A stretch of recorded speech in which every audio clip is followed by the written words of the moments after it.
Hello friends, welcome to my channel. तो आज हम micro cap multi bagger stock series में एक और बहुत ही शानदार कंपनी को डिस्कस करने वाले हैं। इस कंपनी का नाम निखिल एडेसिव्स लिमिटेड है। इस वीडियो में हम काफी डिटेल में इस कंपनी के बारे में डिस्कशन करने वाले हैं।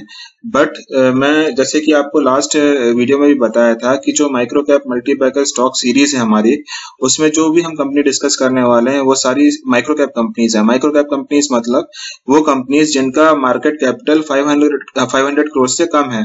मतलब ये कुछ कंपनीज 100 करोड़ से नीचे की भी हो सकती हैं। तो 500 करोड़ से नीचे के जितना भी मार्केट कैपिटल की कंपनीज है वो सारी हम ऐसा माइक्रो कैप कंपनीज में इंक्लूड करेंगे।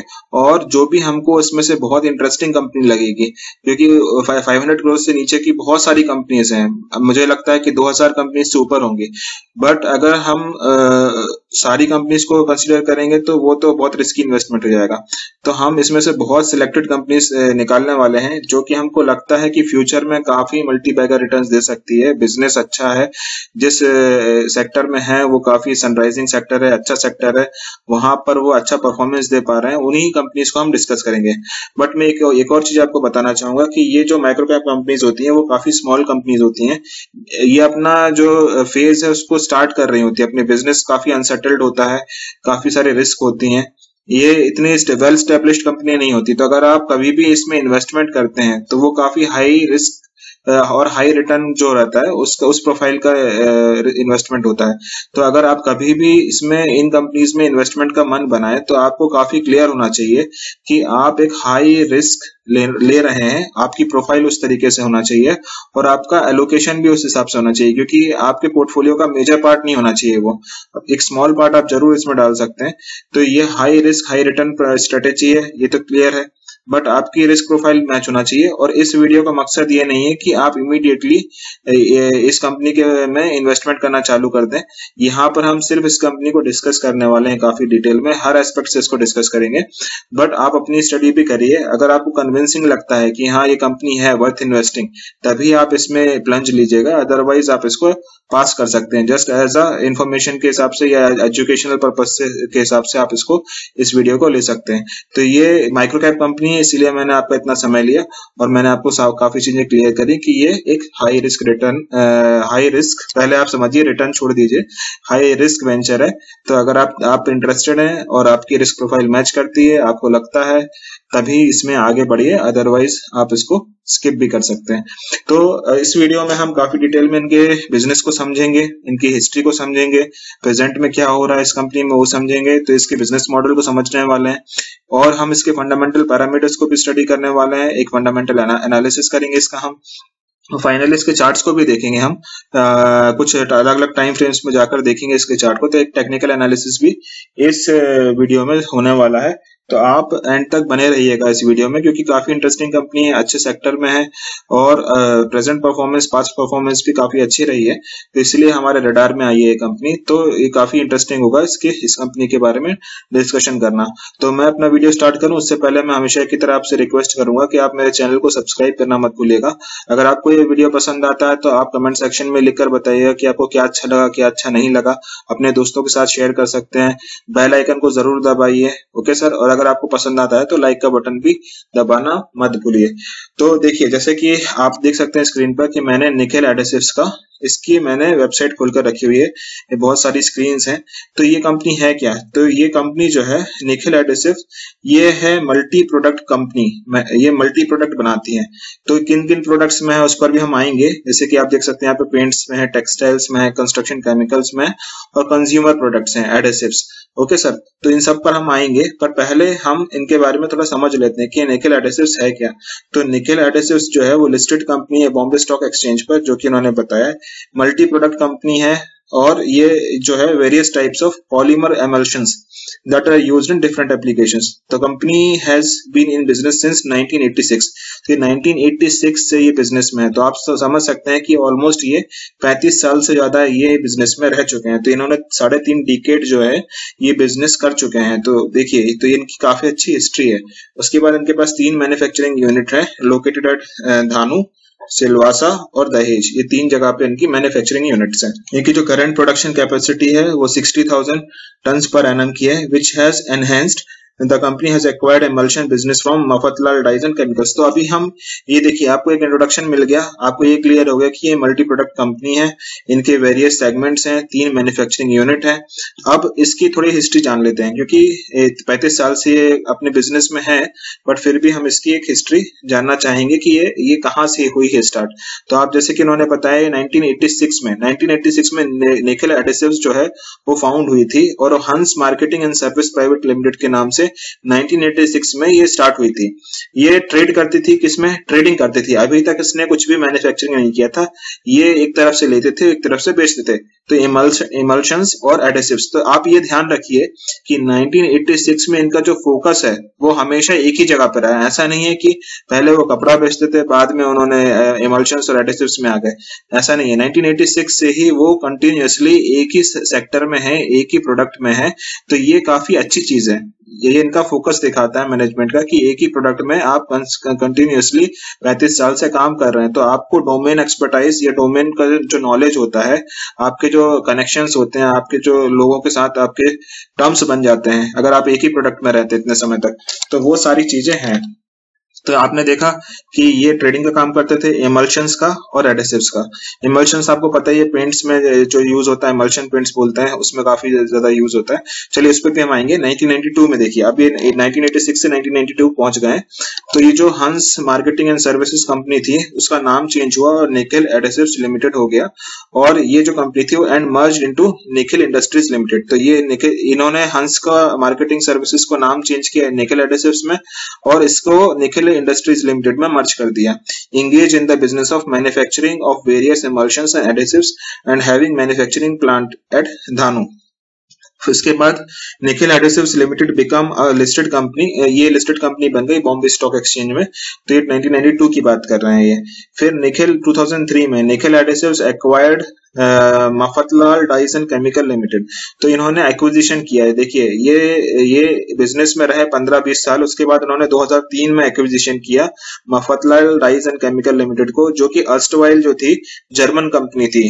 ये हॉस्ट करके डाइज एंड केमिकल लिमिटेड है, ये एक जर्मन कंपनी थी जिनको इन्होंने एक्वायर किया। इस एक्विजिशन के बाद जो मशीनरी थी, इनकी टेक्नोलॉजी थी, और जो हाईली क्वालिफाइड टेक्नीशियंस थे, मार्केटिंग टीम थी, सब ये निखिल एडिसिव्स का पार्ट बन गया। उसके बाद 2007 में देखिए आप कि 2007 में निखिल एडिसिव्स ने एक्सपेंशन किया, expanded their manufacturing activities and set up a additional unit at Silvassa. तो सिलवासा में इन्होंने एक एडिशनल यूनिट लगाया, equipped with modern machineries and facilities to provide and cater to the requirement of various industries. तो इन्होंने सिलवासा में एक और नया यूनिट लगाया जो कि एकदम मॉडर्न यूनिट था, और ये जो भी अलग अलग इंडस्ट्रीज को ये सर्व कर रहे थे उसको उन्होंने फर्दर सर्व करना चालू कर दिया। उसके बाद 2012 में देखिए Nikhil adhesives limited set up its third and biggest plant at Dahej. तो आपने देखा कि 3 प्लांट्स हैं इनके, और तीसरा प्लांट जो है वो 2012 में हुआ। तो मतलब अभी कम से कम 8 साल हो चुके हैं इसको ऑपरेशन में होते हुए। तो Nikhil adhesives limited set up the third and the biggest plant at Dahej which with a vision to target export and major corporate clients। तो ये दहेज में उन्होंने एक और नया प्लांट, जो कि इनका बिगेस्ट कैपेसिटी का प्लांट था, उसको उन्होंने 2012 में लगाया। तो ये इन्होंने धीरे धीरे यहाँ से 2003 से जो एक्विजिशन किया, फिर इन्होंने नए प्लांट्स को सेटअप करते गए। तो यहाँ से इन्होंने अपनी थोड़ी जो ट्रेजेक्टरी थी, जो ग्रोथ की ट्रेजेक्टरी थी, उसको बढ़ाने की कोशिश की, और एक्विजिशन और नए ग्रीनफील्ड प्रोजेक्ट से इन्होंने अपनी कैपेसिटीज को बढ़ाया। चलिए अब हम इनके प्रोडक्ट्स पर आ जाते हैं। तो जैसे कि आप देख सकते हैं कि इनकी 2 कैटेगरी है, एक तो ये B2B मतलब बिजनेस टू बिजनेस ये सेल करते हैं, दूसरा कंज्यूमर है B2C। तो अगर हम B2B की बात करते हैं, जो कि ये प्रोडक्ट्स बनाते हैं और दूसरे बिजनेसेस को सेल करते हैं। तो B2B में क्या है, इंडस्ट्रियल प्रोडक्ट्स बनाते हैं, ये इमल्शन पेंट्स इमल्शन बनाते हैं, टेक्सटाइल इमल्शन बनाते हैं, और कंस्ट्रक्शन केमिकल्स बनाते हैं। तो अगर हम पहले सब्जेक्ट पे जाते हैं जो कि पेंट इमल्शन है, तो आप देखिए इनके जो नाम है वो है एमडी-सिरिल के नाम से ये सेल करते हैं। इसमें बहुत सारी इनकी रेंज है, एमडी-सिरिल है के नाम से आता है, 40 आता है, 267, 2042, ये जैसे जैसे सारे एमडी-सिरिल ही हैं, बट उसमें काफी सारी सीरीज हैं, और ये अलग अलग पर्पसेस के लिए यूज होता है। तो पेंट्स एंड कंस्ट्रक्शन केमिकल है, ये मैक्सिमम वही है। उसके बाद आप देखिए इसमें पहले पेज में ही हमने ये देखा इतने सारे हैं। उसके बाद ये टोटल 6 पेजेस हैं। आप देखिए एमडेसिरल के नाम से ही सारा सेल करते हैं वो। तो जितना ये पेंट इमल्शंस जो हैं, जैसे कि आपको पता है एशियन पेंट्स है, बर्जर पेंट्स है, और भी बहुत सारी कंपनीज हैं, तो उनको ये इमल्शन सप्लाई करते हैं। ओके सर, तो ये एक तरह से रॉ मटेरियल सप्लायर हैं पेंट कंपनीज को, जिसकी काफी सारी डिमांड है और अभी आने वाले फ्यूचर में भी इसकी अच्छी खासी डिमांड रहने वाली है। तो ये देखिए बहुत सारे हैं इनके। एमडी लिथ करके भी कुछ प्रोडक्ट सेल करते हैं, और एंडीसिरल भी जो हमने देखा वो भी वो बनाकर बेचते हैं। ये एमडी लिथ है और एमडी सिरिल है। ये दो प्रोडक्ट्स जो हैं ये पेंट इमल्शन को के नाम से ये बेच रहे हैं। उसके बाद टेक्सटाइल में भी हैं, ये टेक्सटाइल इमल्शंस को भी बेचते हैं। तो उसमें एमडी बाइंड करके इनके बहुत सारे प्रोडक्ट्स हैं सॉरी, एमडी टेक्स, एमडी सिरिल और एमडी बाइंड। तो ये जो है टेक्सटाइल कंपनीज को भी बेचते हैं। ये भी एक तरह से रॉ मटेरियल सप्लायर है टेक्सटाइल कंपनीज को।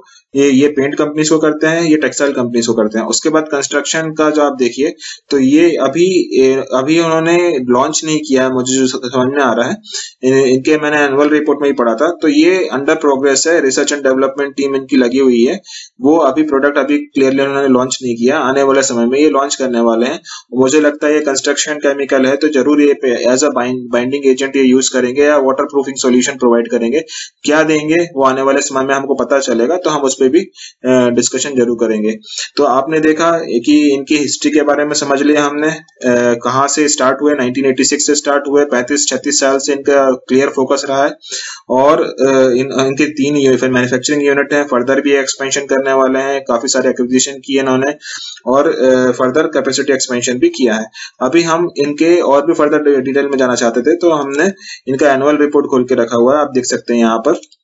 ये है एनुअल रिपोर्ट। तो ये एनुअल रिपोर्ट में, लेटेस्ट एनुअल रिपोर्ट में बता रहे हैं कि your company major business segment is branded consumer product. तो ये महाकॉल के नाम से ये सेल करते हैं। अच्छा हाँ सॉरी सर, मैंने एक चीज और भूल गया कि मैंने आपको इंडस्ट्रियल प्रोडक्ट्स तो बता दिया, कंज्यूमर प्रोडक्ट्स तो ये एडेसिव्स में, तो जो जिसका जैसे इनका नाम है निखिल एडेसिव्स, तो हमने मेन चीज तो बात ही नहीं की, एडेसिव्स में भी है ये।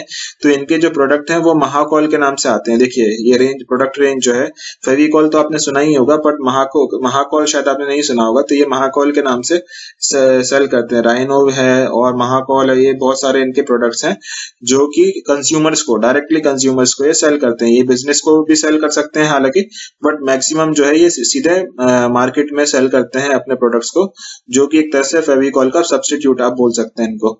तो आप देखिए यहाँ पर ये एनुअल रिपोर्ट में वापस आ गए। महाकॉल, फॉर्मिसॉल, एमडीलिथ, ये सारी चीजें हमने देखी। महाबॉन्ड, महाक्विक, तो ये सारे इनके प्रोडक्ट्स हैं जो कि कंज्यूमर्स को डायरेक्टली ये सेल करते हैं। ठीक है सर, एडेसिव्स हैं ये सारे एडेसिव्स हैं।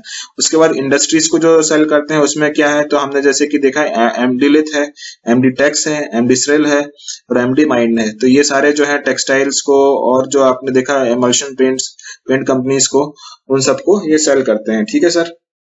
अब ये एक और चीज इंपॉर्टेंट देखिए आप, your company has acquired an industrial land at Tumkur near Bengaluru Karnataka. तो अब ये मेजर डेवलपमेंट है जो कि आपको इनकी वेबसाइट पे नहीं मिलेगा, आप एनुअल रिपोर्ट पढ़ेंगे तभी आपको मिलेगा। तो इन्होंने तुमकुर में, बेंगलुरु में एक और लैंड को एक्वायर किया है from the government of Karnataka, in which your company has started manufacturing various grades of construction chemicals. तो इन्होंने एक्वायर किया और इन्होंने मैन्युफैक्चरिंग चालू कर दी है, मेनली फॉर एशियन पेंट्स। तो ये किसके लिए बना रहे हैं कंस्ट्रक्शन केमिकल्स, तो एशियन पेंट्स के लिए बना रहे हैं। तो इन्होंने बेंगलुरु में जगह एक्वायर करी और वहां पे ये केमिकल्स बनाना चालू कर दिए एशियन पेंट्स के लिए। Having long term agreement with your company, तो उन्होंने एशियन पेंट्स के साथ लॉन्ग टर्म एग्रीमेंट किया। जब एग्रीमेंट कर लिया तो उनको अपने जो प्रोडक्ट्स हैं वो उनको सेल कर रहे थे कंटिन्यूसली।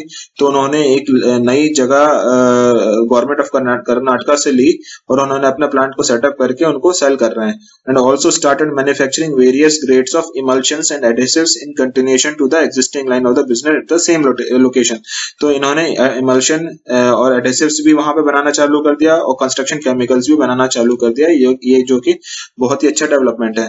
फिर your company has acquired a small plant of, ये देखिए दूसरा चीज जो आपको बाहर नहीं मिलेगी इनकी वेबसाइट पर, वो ये है कि your company has acquired a small plant of adhesives at Mehatpur near Nangal township in Himachal Pradesh and successfully started production mainly adhesives. तो adhesives वहां पर भी हिमाचल प्रदेश में भी बनाना चालू कर दिए. तो ये दोनों additions से your company will be in a very strong position to better serve to our pan India customers. तो ये दोनों acquisitions करने के बाद, ये दोनों additions होने के बाद आपकी जो कंपनी है उनकी पैन इंडिया प्रेजेंस बढ़ती जा रही है और ये अपने कस्टमर्स को ज्यादा अच्छी तरीके से सर्व कर पा रहे हैं. इसमें ये बता रहे हैं your company has also started supplying stationery adhesives to Asian Paints. तो ये स्टेशनरी एडेसिव्स भी एशियन पेंट्स को बेच रहे हैं along with the other adhesives. जो बाकी एडेसिव्स होते हैं उसके अलावा एशियन पेंट्स को ये स्टेशनरी एडेसिव्स भी बेच रहे हैं. उनके जो कंज्यूमर प्रोडक्ट्स हैं mainly would working adhesives, pressure sensitive stickers, packaging adhesives, leather bonding, ये सारी चीजों के लिए यूज होते हैं and widely used by the carpenters and furnishers. ठीक है. पैकेजिंग एंड प्रिंटिंग, ये बहुत सारे जहां पर भी आप समझ लीजिए कि जहां पर भी पिडलाइट का फेविकॉल यूज हो रहा है ऑलमोस्ट वहीं पर हर जगह पर आप इनके प्रोडक्ट्स को भी यूज कर पाएंगे. ये काफी क्लैरिटी इससे मिल रही है. फिर इंडस्ट्रियल प्रोडक्ट सेगमेंट जो है वो काफी सारे इंडस्ट्रीज में यूज होते हैं, जो कि इंडस्ट्रियल एडेसिव एप्लीकेशन, सिंथेटिक एमल्शंस में, टेक्सटाइल प्रोसेसिंग में. तो टेक्सटाइल हो गया, पेंट कंपनीज हो गई, इन सबको ये सर्व कर पा रहे हैं. ऑटोमोबाइल कंपनी को भी सर्व कर पा रहे हैं. फिर आउटलुक देखिए, आउटलुक भी बता रहे हैं. तो ये बता रहे हैं कि इनके जो ब्रांड्स हैं और एडेसिव ब्रांड्स महाकोल, फॉर्मिसॉल, एम स्मिथ जो है, और ये महाकोल, फॉर्मिसॉल, एमडिलिथ जो है, ये सारी जो है ये काफी इनकी अच्छी प्रेजेंस है, स्ट्रॉन्ग मार्केट प्रेजेंस है, known for its product quality, और ये सारी चीजें हैं इनकी. और नेशन वाइड इनका नेटवर्क है. ठीक है सर. और इनकी काफी is a very respectable position and popularity in adhesive market. तो ये अपने प्रोडक्ट्स की तारीफ कर रहे हैं और ये बता रहे हैं कि वो अपनी डिस्ट्रीब्यूशन और नेटवर्किंग को है जो बढ़ाना चाहेंगे और अपने इस तरीके से ग्रो करना चाहेंगे. तो ये आपके पास समय हो तो आप और भी फर्दर डिटेल में इसको पढ़ सकते हैं. अच्छा है, काफी अच्छा इन्होंने लिखा हुआ है. एक और इम्पोर्टेंट मुझे चीज समझ में आई इसमें, जो कि आप देख सकते हैं यहाँ पे कि पेंट्स कंपनी को ये 41% सेल कर पा रहे हैं अपने प्रोडक्ट्स को. कंस्ट्रक्शन केमिकल्स ऑलमोस्ट 8% है. फिर कंस्ट्रक्शन केमिकल भी उन्होंने चालू कर दिया, इससे क्लियर हो रहा है. कंज्यूमर जो है, जो कि आप एडेसिव्स हमने बात की, वो 11% है अभी सेल का. ठीक है. और टेक्सटाइल्स को ये 13% सेल करते हैं. एक्सपोर्ट्स जो है 4% है. तो इंडस्ट्रियल एडेसिव्स देखिए 16% है और अदर्स 7%. तो ये है इनका पाई चार्ट. इससे आपको समझ में आ गया कि जो मेजर सेगमेंट है वो पेंट्स को, जो इमल्शंस सेल करते हैं वो है. नाम इनका एडेसिव्स है बट इमल्शन ही इनका भी मैक्सिमम जो है उससे रेवेन्यू आ रहा है इनका. पर ये अपने कंज्यूमर बिजनेस को बढ़ाने की कोशिश कर रहे हैं, इस पे इनका फोकस है. Okay sir. अब दूसरा, इसमें एक और चीज मैं जल्दी से आपको बताना चाहूंगा. ये क्रिसिल की एक रिपोर्ट थी, नोट है एक्चुअली, तो उसमें भी हम थोड़ा सा जानना चाहेंगे. इनकी जो की स्ट्रेंथ जो है वो मैं बताना चाहूंगा आपको कि Nikhil adhesive limited has a strong business profile backed by it's 3 decades of operation in the emulsion and adhesive manufacturing industry. तो जैसे कि हमने बात किया कि 30 साल से इनका एक्सपीरियंस है और एडेसिव और एमल्शंस में ही है, कहीं किसी और चीज में नहीं है. उमेश सांघवी जो है इनके एंड हिज 3 brothers, उनके 3 भाई have withstood the industrial cycle for the last 3 days. पिछले 30 साल से ये इसी बिजनेस, बहुत सारी इंडस्ट्री के साइकिल्स जो होते हैं उनको ये देख चुके हैं. प्रोमोटर एक्सपीरियंस बहुत अच्छा है इस कंपनी का, जो मतलब इनके जो ओनर्स हैं उनका बहुत अच्छा एक्सपीरियंस है, वेल स्टैब्लिश्ड है. और ये इनके जो कस्टमर्स हैं जैसे कि एस्को नोबेल, ये आपको पता है एस्को नोबेल कंपनी है. फिर डाउ केमिकल, कंसाइन एरोलेक, एशियन पेंट्स. तो ये सारे जो हैं, ये सारे कंपनीज को ये अपने पेंट के जो इमल्शंस होते हैं उनको बेचते हैं. ये on the back of its established position, its established customer base. ये इनकी जो काफी अच्छे कस्टमर्स भी हैं और काफी अच्छे इनके प्रोडक्ट पोर्टफोलियो भी है, जिससे उनको काफी पिछले 5 साल में अच्छी ग्रोथ मिली है. तो ये यहाँ पर ये बता रहे हैं. फिर रिस्क प्रोफाइल है, ये तो हमको इतना जरूरी नहीं है. और ऑपरेशन वीकनेस जो है वो ये बता रहे हैं कि अगर कमोडिटी, क्योंकि ये कमोडिटी इनके रॉ मटेरियल्स का जो प्राइसेस अगर वो फ्लक्चुएट होगा तो इनके मार्जिन्स जो है वो कम हो सकते हैं। उस पर भी हम आएंगे, फर्दर हम आएंगे। तो ये चीज आपको क्लियर हो गई कि ये इतने सारी कंपनीज को, एस्को नोबेल, डॉ केमिकल, कंसाइन एरोलिक, एशियन पेंट्स को पेंट इमल्शंस ये सेल करते हैं। और ये मिस्टर उमेश सांघवी जो है उनका 3 डिकेड का एक्सपीरियंस है, उनके 3 भाई भी हैं जो कि इसी बिजनेस में हैं। तो सर हमने काफी डिटेल में डिस्कशन कर लिया, माइक्रो कैप कंपनी है बट फिर भी हमने काफी डिटेल में डिस्कशन कर लिया, इनके प्रोडक्ट्स को समझ लिया, महाकाल और ये कहाँ कहाँ पर है, पेंट में, टेक्सटाइल में। आपको अगर आपने पहले इस कंपनी के बारे में स्टडी नहीं किया होगा तो आपको काफी जानकारी हो गई कि इनके कितने सारे प्रोडक्ट्स हैं और कितना एक्सपीरियंस है, इनकी जर्नी क्या रही। अभी तक हमने इनके बिजनेस को तो समझ लिया। अब हम आ जाते हैं जल्दी से इनके फाइनेंशियल पैरामीटर्स पर, एक फंडामेंटल एनालिसिस भी हम जल्दी से कर लेते हैं। तो आप देखिए यहाँ पर मार्केट कैपिटल जो है वो 175 करोड़ का है, जो कि रीजनेबल है, मतलब छोटा है, इसलिए हम इसको माइक्रो कैप बोल रहे हैं। उसके बाद आप देखिए पी जो है वो 19.3, काफी रीजनेबल आपको अभी भी मिल रहा है। हाई ग्रोथ कंपनी है फिर भी आपको काफी रीजनेबल पीई पे मिल रही है। आरओसीज देखिए 23.2 और आरओईज जो है 16.4, जो कि बहुत ही अच्छे आरओसीज और आरओईज ये मेंटेन कर पा रहे हैं।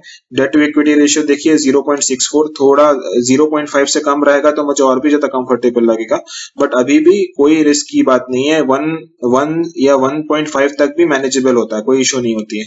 तो 1 से नीचे है तो और भी अच्छी बात है। अगर धीरे धीरे जैसे जैसे इनकी स्केल बढ़ेगी तो मुझे लगता है 0.5 से नीचे भी जाते हुए आपको दिखेंगे।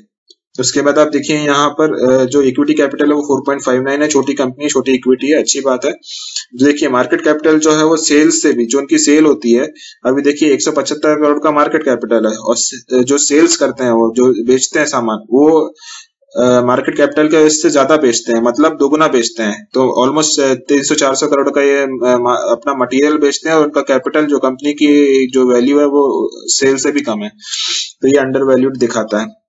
मार्जिन देखिए 5.43 है, जो कि मेरे हिसाब से कम है, जो कि मुझे अच्छी बात है। अभी कम है, अच्छी बात है, क्योंकि आपके पास स्कोप काफी है बढ़ने का, मार्जिन इंप्रूव करने का। तो ये फर्दर इंप्रूव होने चाहिए, क्योंकि 5.43 एक्सेप्टेबल नहीं है। ये मुझे लगता है धीरे धीरे अपने मार्जिन को भी बढ़ाएंगे और अच्छा स्कोप है इसमें बढ़ने का। फिर देखिए क्वार्टरली रिजल्ट्स पे हम आ जाते हैं जल्दी से। तो दिसंबर क्वार्टर में आप देखिए कि 100 करोड़ की जो सेल्स थी वो बढ़कर 142 करोड़ हो गई।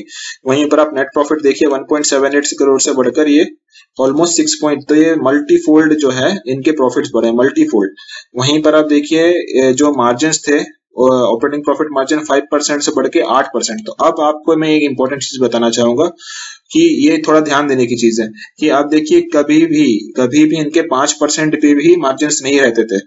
अभी पिछले साल से 5% पे आए हैं पहली बार, और अब पहली बार ये है जो 8% के मार्जिन कमांड कर पा रहे हैं। 6%, 8% कभी भी इन्होंने हिस्ट्री में देखे नहीं है। देखिए आप यहाँ पर भी मैं आपको ईयरली पे दिखा देता हूँ, कभी भी इस कंपनी ने 8% के मार्जिन देखे नहीं है।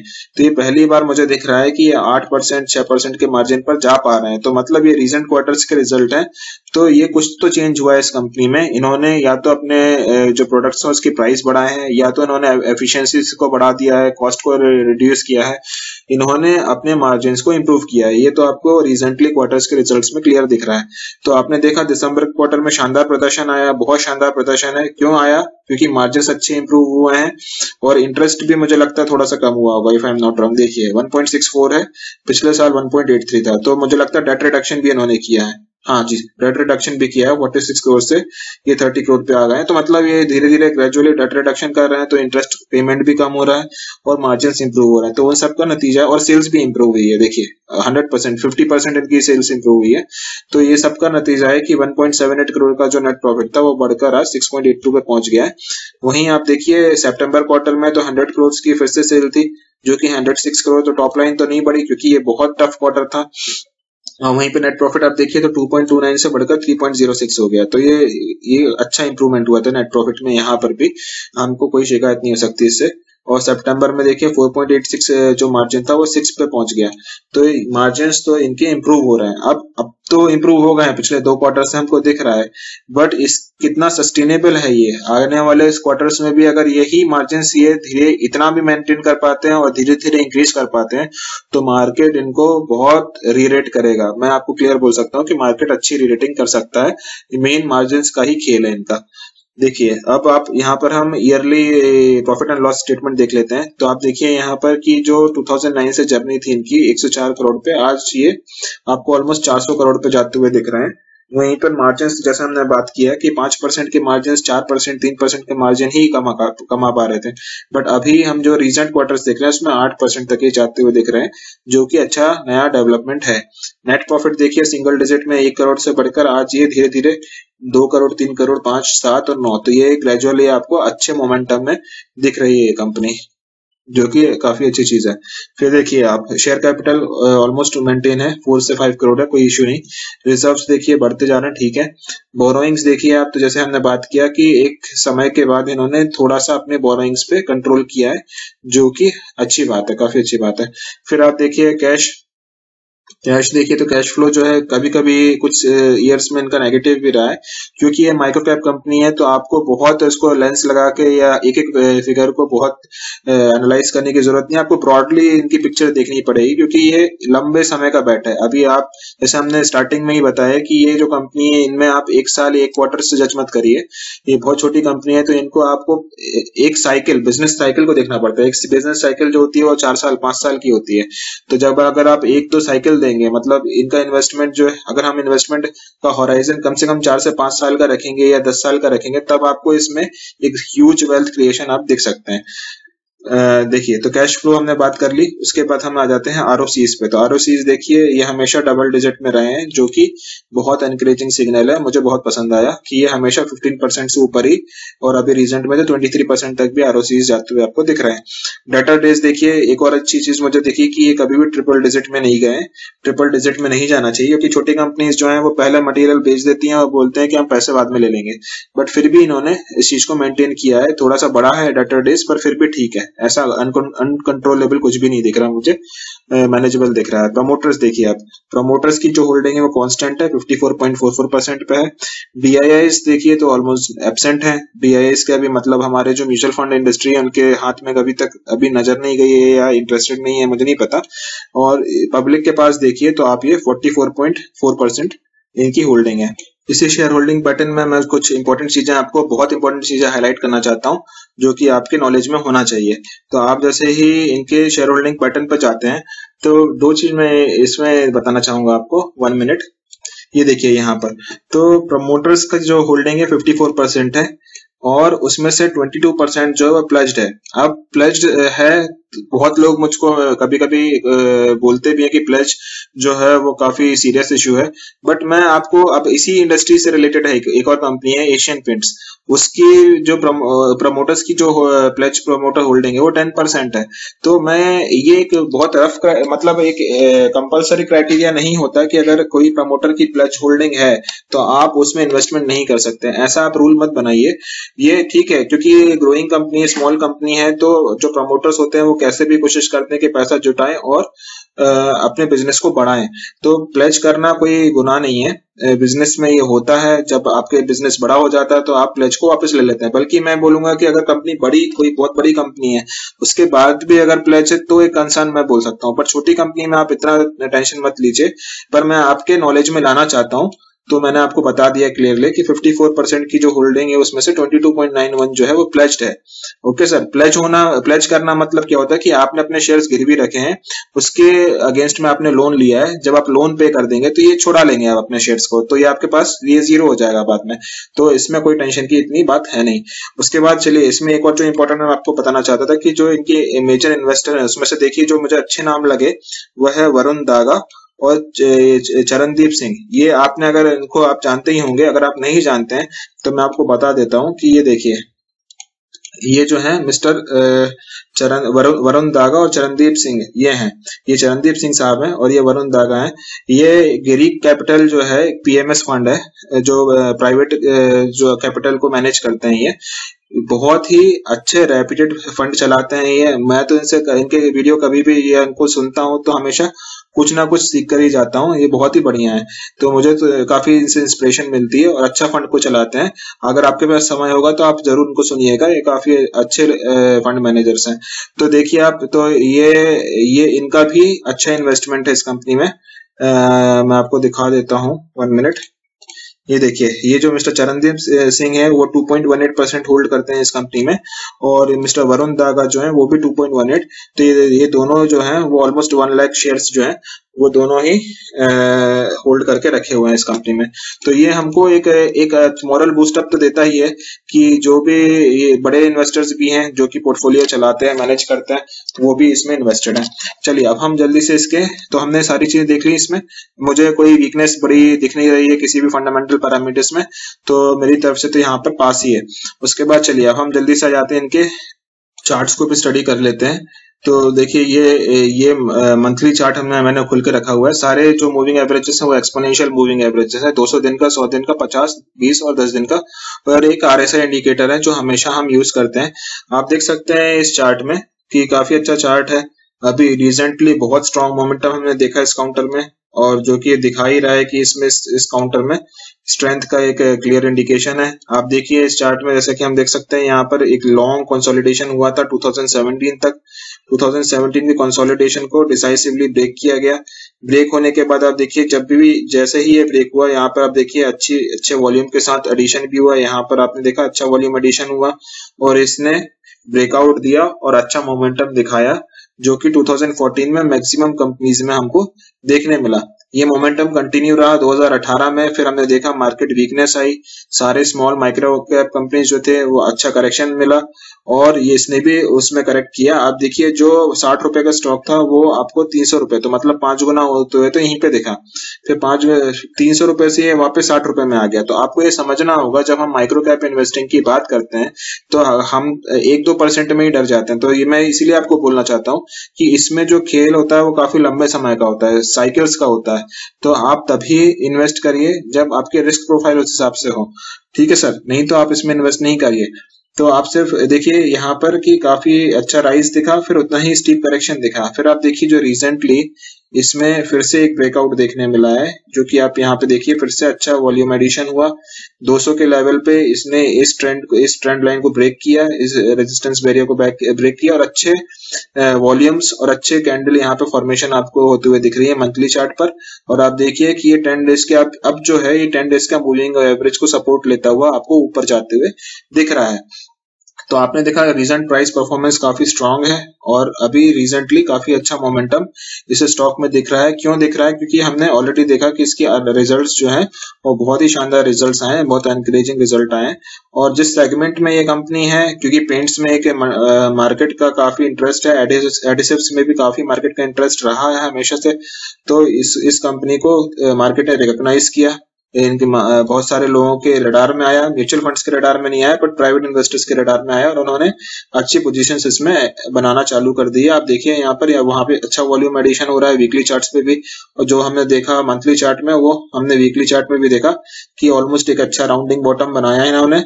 राउंडिंग बॉटम कंप्लीट करने के बाद एक अच्छा ब्रेकआउट हमको यहाँ पर देखने मिला है। और जो प्रीवियस इसकी जो हिस्ट्री थी वो तो हमने डिस्कस कर ही ली कि काफी कंसोलिडेशन के बाद एक अच्छा ब्रेकआउट यहाँ पर हमको देखने मिला था। तो आपने देखा सर कि ये काफी अच्छा मोमेंटम है एट प्रेजेंट। हम इसके डेली चार्ट में भी जाकर एक बार देख लेते हैं जल्दी से। ये देखिए जो हम बात कर रहे थे कि यहाँ पर आप ट्रेंड लाइन वो क्योंकि 5 साल में आपको दिख रही थी, अभी आपको नहीं दिखेगी, बट ये फिर भी अच्छे मोमेंटम में दिख रहा है। आप देखिए सारे मूविंग एवरेजेस जो हैं उनमें गैप बढ़ना चालू हो गया, जो कि मोमेंटम शो कर रहा है। और मुझे काफी उम्मीद है कि ये अब 10 डेज की मूविंग एवरेज ही इसका सपोर्ट रहेगा, या 20 डेज का। मैक्सिमम 50 डेज के से नीचे नहीं जाना चाहिए इसको। तो 50 डेज के पे कभी फ्यूचर में सपोर्ट लेना भी रहा तो ये 50 डेज के मूविंग एवरेज पे सपोर्ट लेकर ये आपको आगे जाता हुआ ही दिखेगा, क्योंकि अब इसने मोमेंटम पकड़ना चालू कर दिया है। तो ये काफी स्ट्रॉन्ग चार्ट दिख रहा है मुझे। ऑलरेडी इसमें मोमेंट एक्यूमुलेशन चालू हो गया, मोमेंटम चालू हो चुका है। थोड़ा सा ओवर एक्सटेंडेड दिख रहा है, आप थोड़ा वेट कर सकते हैं, बट मैं आपको यहाँ पर बाय करने की सलाह नहीं दे रहा हूँ। मैं यहाँ पर सिर्फ डिस्कशन कर रहा हूँ।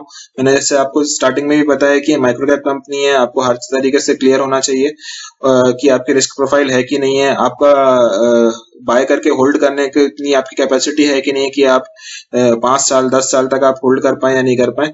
तो जब तक आपके पास ये सारी चीजें नहीं है तब तक आप इसमें इन्वेस्ट मत करिएगा। और बाकी तो मुझे कंपनी में फंडामेंटल्स में, बिजनेस में और चार्ट में कहीं पर भी ऐसी कोई मेजर कंसर्न नहीं दिख रहा है। मुझे काफी इंटरेस्टिंग कंपनी दिख रही है, इसीलिए हमने इतने सारे जो यूनिवर्स है, बड़ा यूनिवर्स है माइक्रो कैप कंपनीज का, उसमें से इसको शॉर्टलिस्ट किया है और ये काफी इंटरेस्टिंग मुझे लग रही है। ये स्टोरी जो है, अगर आप मुझसे पूछेंगे आज 175 करोड़ का मार्केट कैपिटल है, 10 साल के बाद क्या 1700 का हो पाएगा, 10 टाइम्स हो पाएगा? तो क्यों नहीं हो पाएगा। अगर आप 10 साल के बाद इसको 1750 करोड़ का मार्केट कैपिटल में ये दिख सकती है तो जरूर दिख सकती है। जिस तरीके से ये ग्रो कर रहे हैं, जितने अच्छे रिटर्न रेशियोज ये मेंटेन कर पा रहे हैं और जो इनकी पेस ऑफ ग्रोथ है, वो सबको देखते हुए तो लगता है कि मुझे 10 साल में 10 गुना होने की कैपेसिटी रखता है। इसीलिए हमने इस कंपनी को micro cap multi bagger stock series में ऐड किया है। पर फिर से मैं आपसे बोलूंगा कि आप इसमें पोजीशंस मत बनाइएगा जब तक कि आपकी स्टडी पूरी नहीं होती है और आपके रिस्क प्रोफाइल जो है वो मैच नहीं होती है। ठीक है सर, तो चलिए, आपको कैसा लगा ये वीडियो तो आप कमेंट सेक्शन में लिखकर जरूर बताइएगा। अगर आपको पसंद आता है तो आप अपने दोस्तों के साथ शेयर करिए, लाइक का बटन दबाइए और मेरे चैनल को सब्सक्राइब करना मत भूलिएगा और बेल आइकन को दबाना भी मत भूलिएगा। ओके सर, मिलते हैं फिर नेक्स्ट वीडियो में, तब तक के लिए बाय बाय।